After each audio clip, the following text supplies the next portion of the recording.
নমস্কার বন্ধুরা, আমি শ্রেয়সী। ভ্রমণ পিয়াসী মনের একটি নতুন ভিডিওতে আপনাদের সকলকে স্বাগত।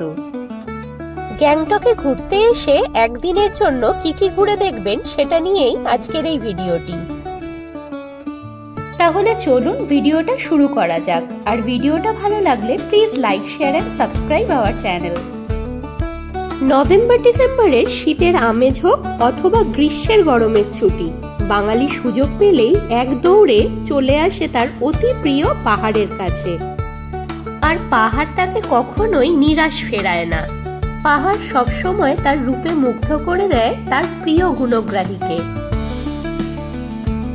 নভেম্বর ডিসেম্বরে কয়েকবার পাহাড়ে যাওয়ার অভিজ্ঞতা থেকে বলছি, মোটের ওপর এই সময় আকাশ বেশ সুন্দর পরিষ্কার ও রৌদ্র ঝলমলে থাকে।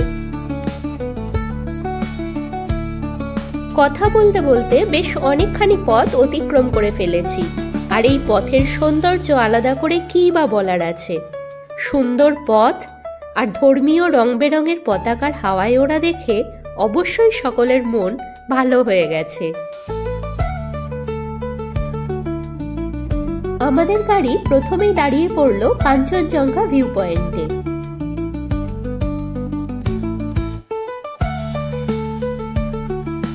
কাঞ্চনজঙ্ঘা ভিউ পয়েন্ট, পেছনে কাঞ্চনজঙ্ঘার একদম পিকটা দেখা যাচ্ছে।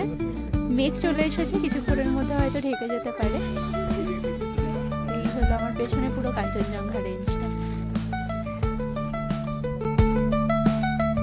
পাহাড়ে সারাদিন মেঘের খেলা দেখার মতো। কখনো মেঘ এসে পাহাড় ঢেকে দিচ্ছে, কখনো আবার মেঘ সরে গিয়ে সুন্দর পাহাড়ের দৃশ্য চোখের সামনে মেলে দিচ্ছে তার অপার্থিব সৌন্দর্য। কাঞ্চনজঙ্ঘা দেখে আমাদের গাড়ি ছুটতে শুরু করলো কালো পিচের পাহাড়ি সর্পি লাকাবাঁকা পথে।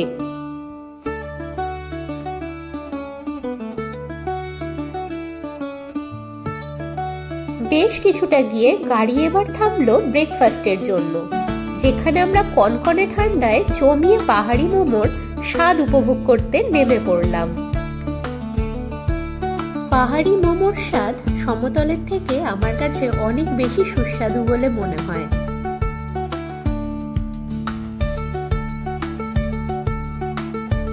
ব্রেকফাস্ট সেরে গাড়ি আবার ছুটতে শুরু করলো ছাঙ্গু লেকের পাশ দিয়ে। আমরা এই ট্রিপের গাড়িটি আগের দিনই বুক করে রাখি, সাথে নাথুলা পাস যাওয়ার পারমিটটাও করিয়ে রাখি, যাতে দিনের দিন কোনো অসুবিধা না হয়। চেষ্টা করবেন সবসময় বড় গাড়ি ভাড়া করার, কারণ শুধুমাত্র বড় গাড়িকেই নাথুলা পাসে যাওয়ার জন্য পারমিট দেওয়া হয়। ছোট গাড়ি নিয়ে গেলে ছাঙ্গু লেকের কাছে সেটিকে রেখে শেয়ারিং বড় গাড়ি করে পাঠানো হয় নাথুলা পাস ঘুরে দেখতে। ছাঙ্গু লেকের পাশে কিছুক্ষণ দাঁড়িয়ে আমরা এবার দেখতে গেলাম নাথুলা পাস। লেকের পাশ দিয়ে গাড়ি আরো ওপরের দিকে চলতে শুরু করলো। যত ওপরের দিকে উঠতে শুরু করলাম, ততই পরিবেশ রুক্ষ, পাহাড় শীতল ও উদ্ভিদহীন হতে শুরু করলো। পথে যেতে পড়লো একটা টুইন লেক, পাশাপাশি দুটি লেক হালকা বরফের আস্তরণে মোড়া। এইরকম স্থানে পৌঁছানো এক নৈসর্গিক অনুভূতি প্রদান করে। ছাঙ্গু লেক থেকে নাথুলা পাসের দূরত্ব মাত্র 17 কিলোমিটার, যেতে কম বেশি 30 মিনিট সময় লাগে। এত সুন্দর একটা পাহাড়ি পথ পেরিয়ে আমরা পৌঁছলাম নাথুলা পাসে। প্রচন্ড হাওয়া দিচ্ছে আর কনকনে ঠান্ডা। আমরা নাথুলায় চলে এসেছি, আর ভাগ দিয়ে মনে হচ্ছে জল নেমে এসে বরফ হয়ে যাবে, এত ঠান্ডা। ইন্ডিয়ান সিটিজেনদের পারমিট করে তবেই নাথুলা পাস যাওয়ার অনুমতি মেলে। বিদেশি পর্যটকদের নাথুলার পারমিট দেওয়া হয় না। সিকিমের ইন্ডো চায়না বর্ডার এরিয়ায় অবস্থিত এই স্থান হাই অল্টিটিউড, প্রায় 14,000 ফিট উচ্চতায় অবস্থিত। আমার পেছনে ইন্ডো চায়না বর্ডার, এই এরিয়ার পরে যাওয়া নিষেধ, সেই কারণে যাওয়া ইন্ডিয়া এবং চায়নার মধ্যে প্রাচীনকালে যে পথে বাণিজ্য করা হতো সেই সিল্ক রুটের একটা ভাইটাল করিডোর ছিল এই পাস। 1962 সালে এটি বন্ধ করে দেওয়া হয়। 2006 সালে আবার এই পথ বাণিজ্যের জন্য খুলে দেওয়া হয়। নাথুলা পাস বুধবার থেকে রবিবার খোলা থাকে সকাল 8টা থেকে বিকেল 4টে পর্যন্ত।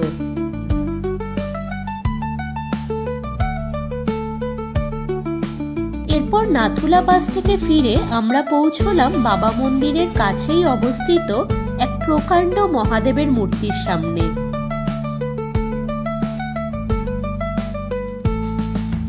রং বেরঙের পতাকা আর সুন্দর একটি ঝর্ণা এই স্থানের সৌন্দর্য আরো কয়েক গুণ বাড়িয়ে দেয়।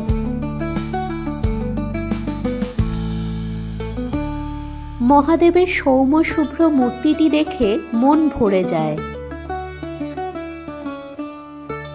এই মূর্তি প্রায় 13,123 ফিট উচ্চতায় অবস্থিত।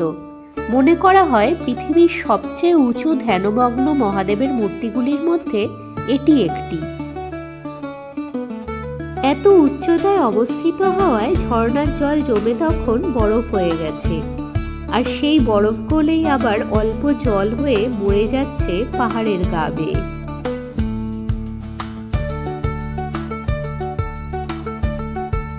এমন সুন্দর পরিবেশ থেকে যেতে কখনোই মন সায় দেয় না। মনে হয় যেন এখানেই কাটিয়ে দিই ঘন্টার পর ঘন্টা, কিন্তু মনকে বুঝিয়ে আবার ফিরতেই হয়। একজন ভারতীয়র কাছে ধর্ম যেরকম, দেশভক্তিও সেরকম। এরপর আমরা পৌঁছলাম নতুন বাবা মন্দির দর্শনে, যেখানে প্রবেশ তোরণের কাছেই আছে দেশভক্তি স্থল।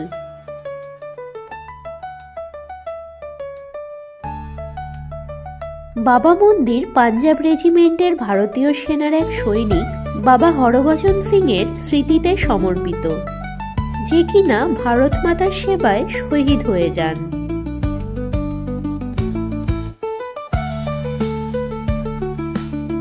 মনে করা হয় 1968 সালে তিনি সিকিমে নাথুলা পাসের কাছে ডিউটি করার সময় নদীর তেজ গতিতে পড়ে গিয়ে তার মৃত্যু হয়।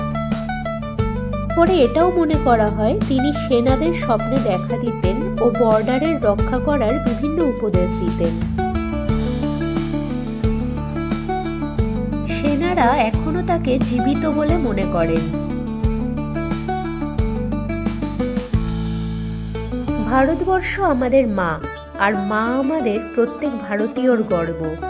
তাই দেশের জাতীয় পতাকা সবার ওপরে আকাশ ছুঁয়ে উড়লে গর্বে আমাদের সকলের বুক ভরে যায়। বাবা মন্দির থেকে গাড়ি চলল ছাঙ্গু লেকের দিকে। বাইরে তখন হঠাৎ মেঘের আগমন, আর তাতেই আলাদা করে স্নোফল এক অন্যরকম আনন্দ বয়ে আনলো। পাহাড়ের গায়ে মেঘের ভেসে বেড়ানো আর গাড়ির ওপর স্নোফল দেখতে দেখতেই কয়েক মিনিটে পৌঁছে গেলাম আমরা ছাঙ্গু লেকে। এখানে এসে স্নোফলের আনন্দ পেয়ে গেলাম, দারুণ দারুণ।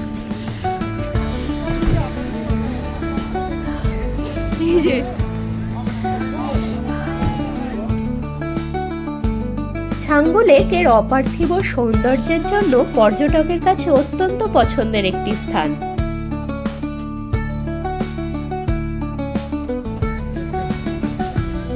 জানি না দেখা যাচ্ছে কিনা, বোঝা যাচ্ছে কিনা স্নোফলটা। বেশি জোরে হলে তো দাঁড়ানো যাবে না, অল্প অল্প হচ্ছে দেখে তাও দাঁড়ানো যাচ্ছে। 12,313 ফিট উচ্চতায় অবস্থিত এই লেক শীতে সম্পূর্ণভাবে বরফের আস্তরণে ঢাকা থাকে।